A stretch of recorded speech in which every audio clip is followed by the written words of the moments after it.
Hi friends, இன்னைக்கு நாங்க வந்து நியூ இயர் ஸ்பெஷலா மட்டன் பிரியாணி பண்ண போறோம். இவங்க ஊர் ஸ்டைல் பிரியாணி, ஆனா நான் பண்ண போறேன். பண்ணிட்டு இவங்க சாப்பிட்டுட்டு டேஸ்ட் டெஸ்டிங் பார்த்துட்டு எப்படி இருந்துச்சு அப்படின்னு சொல்ல போறாங்க. பண்ணிடலாமா? ஆக்சுவலா வந்து நாங்க ஆம்பூர் ஸ்டைல் வடி பிரியாணி தான் செய்ய போறோம். First time we are drying.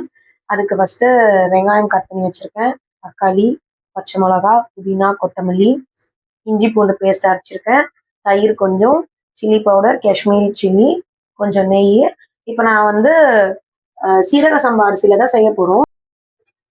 நாங்க வந்து 250 கிராம் மட்டன் எடுத்திருக்கோம் இன்னைக்கு. ஸோ அதனால 250 கிராமுக்கு சீரக சம்பா அரிசி வந்து எடுத்து ஊற வச்சிருக்கேன். இதை ஃபர்ஸ்ட் ஊற வச்சுட்டு நம்ம இதெல்லாம் கட் பண்ணி முடிக்கிற அளவுக்கு டைம் கரெக்டா இருக்கும் அது ஊறுறதுக்கு. ஃபர்ஸ்ட் நம்ம ஸ்டவ் ஆன் பண்ணிக்கலாம். குக்கர் வச்சுட்டு குக்கர் நல்லா ஹீட் ஆகட்டும். இப்போ குக்கர் நல்லா ஹீட் ஆயிடுச்சு. நம்ம தேவையான அளவு எண்ணெய் ஊற்றிக்கலாம். ஸ்பைசஸ் போட்டுக்கலாம்.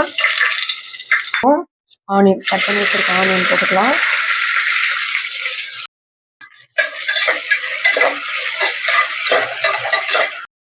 வெங்காயம் வந்து நல்லா இந்த எண்ணெயிலேயே கோல்டன் கலர்ல வர வரைக்கும் நம்ம நல்லா ஃப்ரை பண்ணி எடுக்கணும். The most important taste for the biryani வந்து இந்த வெங்காயம் எப்படி ஃப்ரை ஆகுது அப்படின்றத பொறுத்து தான்.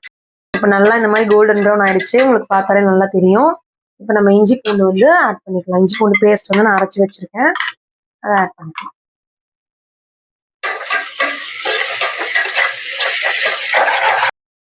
வந்து 3 பச்சை மிளகா, ஒரு கைப்பிடி அளவு கொத்தமல்லி, ஒரு கைப்பிடி அளவு அதே அளவு புதினா கொஞ்சம் வச்சிருக்கேன் க்ளீன் பண்ணி, அதை போட்டுக்கலாம்.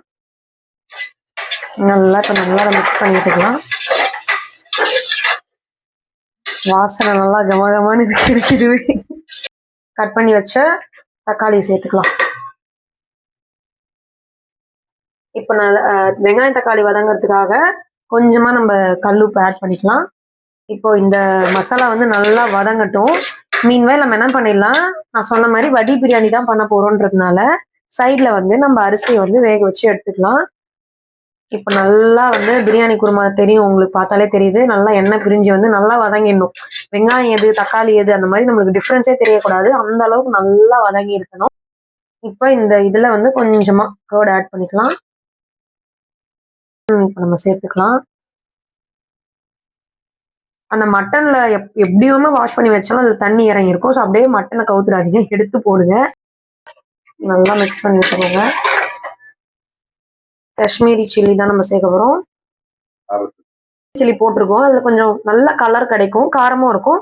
பட் இன்னும் கொஞ்சம் காரமான தேவைன்றதுக்காக கொஞ்சம் சில்லி பவுடர் ஆட் பண்ணிக்கலாம். இப்போ ஆல்ரெடி வந்து வெங்காயம் தக்காளி வதக்கும் போது கொஞ்சம் சால்ட் போட்டிருக்கேன். இப்போ மட்டனுக்கு ஏற்ற மாதிரி கொஞ்சம் உப்பு செக் பண்ணிட்டு தேவையான அளவுக்கு போட்டுக்கோங்க. மசாலாலேயே நல்லா மட்டன் வந்து ஊறட்டும், அதுக்கப்புறமா நம்ம தண்ணி ஊற்றி கொதிக்க வச்சுக்கலாம். இப்போ இந்த மாதிரி மூடி போட்டு நல்லா வேக வச்சு வச்சிருக்கோம். மசாலா நல்லா இறங்கி இருக்கும் மட்டனுக்குள்ள, பார்த்தாலே தெரியும் உங்களுக்கு. நல்லா தண்ணி விட்டுட்டு பாருங்க. இப்போ இது மட்டன் அப்படின்றதுனால நம்ம கொஞ்சம் தண்ணி ஊற்றி ஒரு விசில் வச்சுக்கலாம். சிக்கன்னா நம்ம அப்படியே செய்யலாம். நல்லா மிக்ஸ் பண்ணிட்டு குக்கர் விசில் போட்டுருங்க.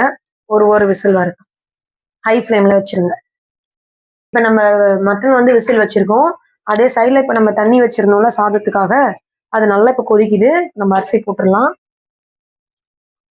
இப்ப நல்லா அரிசி வந்து ஃபுல்லா வெந்துடக்கூடாது. இப்படி நம்ம தொட்டு பார்க்கும்போது கொஞ்சம் ரொம்ப அரை இதுவா இருந்தாதான் போதும். இந்த மாதிரி இருந்தாலே போதும். இப்போ குக்கர் வந்து ஒரு விசில் வந்துருச்சு, பார்த்தா உங்களுக்கு நல்லா தெரியும் மட்டன் நல்லா வெந்துருச்சு. இப்ப நம்ம எப்படியும் தம் போட போறோம், அதுல நல்லா இன்னும் வேகலன்னா வெந்துடும். இந்த ஸ்டேஜ்ல வந்து உப்பு காரம் செக் பண்ணிக்கோங்க.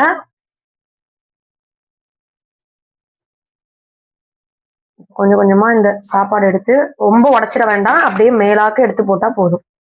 இப்போ இந்த ஸ்டேஜ்ல இவங்க மேல பார்க்கும்போது தெரியும், இந்த ஸ்டேஜ்ல நம்ம அந்த தம் போட்டுடலாம். மூடி போட்டு மூடிட்டு நல்லா வெயிட்டான ஏதாவது ஒண்ணு எடுத்து மேல வச்சிருங்க. எங்க கிட்ட இதான் இப்போ வெயிட்டா இருக்கு. கரெக்டா ஒரு 2 மினிட்ஸ்ல இப்படி சைட்ல நல்லா ஆவி வரும். அந்த ஆவி வந்த அப்புறமா சிம்ல வச்சுட்டு 15 மினிட்ஸ்க்கு அப்படியே விட்டுருங்க. இப்போ பிரியாணி ரெடி ஆயிட்டு இருக்கு, தம் போட்டாச்சு. ஆனா இப்ப நம்ம பிரியாணிக்கு கத்திரிக்காய் இல்லைன்னா எப்படி, அதனால மை ஹஸ்பண்ட் டோல்ட் அவர் வந்து கத்திரிக்காய் பண்றேன் அப்படின்னு. அதனால இப்ப அவர் கத்திரிக்காய் எப்படி பண்றாருன்னு பாக்கலாம். கத்திரிக்காய் தொக்கு. எண்ணெய் போட்டாச்சு, கடுகு போட்டாச்சு, கொஞ்சமா அது என்னப்பா அது, காளி மிர்ச்சி. காளி மிர்ச்சி இல்ல, அது பெப்பர். அது போட்டுட்டு கட் பண்ணி வச்சிருக்குது. டிஸ்க்ளைமர் என்னன்னா, இங்க நான் தான் இந்த பிரிஞ்சாலெல்லாம் கட் பண்ணேன். இந்த சின்ன பசங்க எல்லாம் வந்து என்ன பண்ணுவாங்கன்னா, என் அம்மா வந்து எல்லாமே செஞ்சு முடிச்சிருவாங்க. சும்மா கரண்டி வச்சு வதக்கிட்டு நான் தான் சமைச்சேன் அப்படின்னு சொல்லுவாங்க. அந்த மாதிரி கேஸ் தான் இவரும். கரண்டி எடுத்துட்டு வராரு பாருங்க. அழகா நம்ம எல்லாம் கட் பண்ணி வெங்காயம், தக்காளி, கத்திரிக்காய் எல்லாம் கட் பண்ணி வச்சோன்னா இவர் வந்து அழகா செஃப் மாதிரி வருவாரு. வந்து இது கடாயில போட்டு இறக்கி வச்சுட்டு நான் தான் செஞ்சேன், என்ன மாதிரி இந்த உலகத்துல யாரும் சமைக்கவே முடியாது. வெங்காயம் அரைச்சி வச்சிருக்காங்க. அரைச்சி வைக்கல, அதுவும் நான் தான் அரைச்சி வச்சேன். அதை எடுத்து இதுல போட்டுட்டான். இப்போ கரெக்டா பிரியாணி வந்து 15 மினிட்ஸ் ஆயிடுச்சு. தம்மு ஆஃப் பண்ணிடலாம். இப்போ ஓபன் பண்ணி பாத்துடலாமா? பயமா இருக்கு. வாவ், சூப்பரா வந்திருக்கு.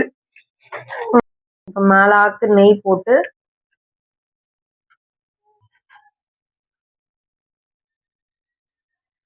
சாப்பிட்டு பார்த்துட்டு டேஸ்ட் எப்படி இருக்குன்னு சொல்லுங்க.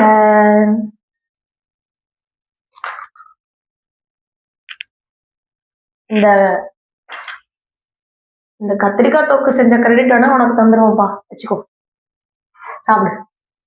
சீக்கிரம் சாப்பிட்டு பார்த்து சொல்லு எப்படி இருக்கு. சூடா இருக்கு.